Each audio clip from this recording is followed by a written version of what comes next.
Aray! Hi, Jamie!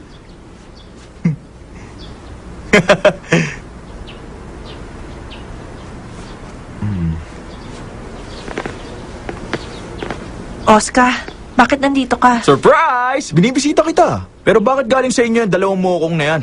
Bakit? Nag-practice ba kayo, ha? Eh ikaw, ano naman ginagawa mo dito? Kikidnapin ko si Jamie, bakit? Jamie, tinatawagan kita. Ay, sorry. Busy ako kanina. Hindi ko nasagot ang phone ko. Okay lang yun. Basta alam mo lang na ikaw ang unang babaeng kumuha sa akin nun. Nag-meet tayo sa Jeju, di ba?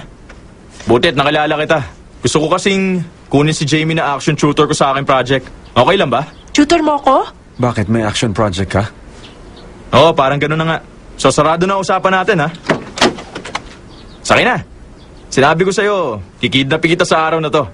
Pero isasoli naman kita.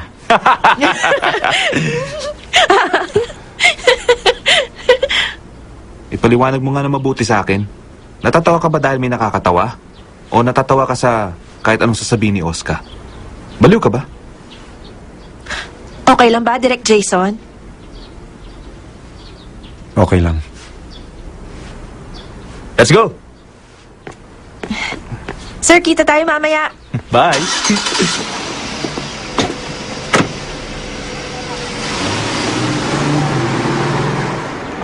Eh bakit ka ba pumayag ha? Eh bakit ikaw? Tumayo ka lang dyan eh. Ikaw ang physically fit sa ating dalawa. Sana binugbog mo yan si Oscar. Tapos ikukuha kita ng lawyer. So all of a sudden you're on my side? Fighting a common enemy. You've heard of that? Hindi mo alam yun? Di ba action star ka? Commercial ad? Bakit nagulat ka? Sino kaya lukulukong advertiser ang susugol sa pasaway na si Oscar? Ganun ba, ha? Hindi ganon. Matagal na kasing hindi ka nakakagawa ng maganda commercial at na-miss ko na yon. Masaya ako na ayos na yung issue at may commercial ka pa ngayon. At nagpapasalamat ako na bumalik na rin ang sigla mo. Talaga? Ay, pinagagaan mo talaga ang loob ko. Nako, hindi pwede to. Alam mo kasi, sigurado na naman na sa gabi, ikaw lang iisipin ko. Totoo ba yan? Eh, kailan? Mamayang gabi ba? Sabihin mo sa akin kung kailan para isipin din kita. Ayos ah. Parang bilis natin. Baka mamaya mag-on na tayo. Sorry. Hindi ka ba komportable sa sinabi ko?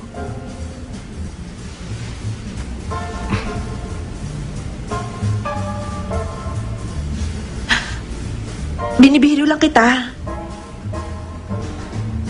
Alam ko. Pero may kumakatok lang sa loob ko.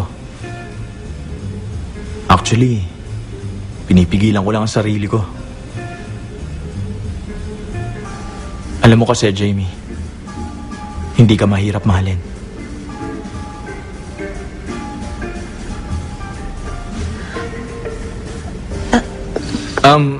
Yung commercial, yung produkto kasing ibebenta, isang sikat na outerwear. Dun sa concept required ang rock climbing. Pero sa loob ng 8 years ko bilang artista, napaka-normal pa ng environment ko. Nakalimutan ko na kung paanong umakyat ng kahit na ano.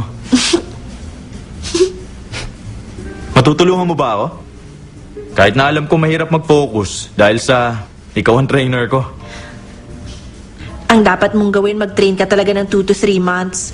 Pero dahil athletic ka naman, tsaka hindi mo naman talaga seseryosohin, so okay na ang 10 days na intensive training. Okay ako ron. So paano magiging schedule natin? O kaya ikaw nang gumawa ng schedule. Pagpunta ko sa office, i-check ko ang schedule ko. Tapos tatawagan kita agad. Ay, sasagutin ko lang to. Hello? Oo, tama. Pero, ngayon na mismo?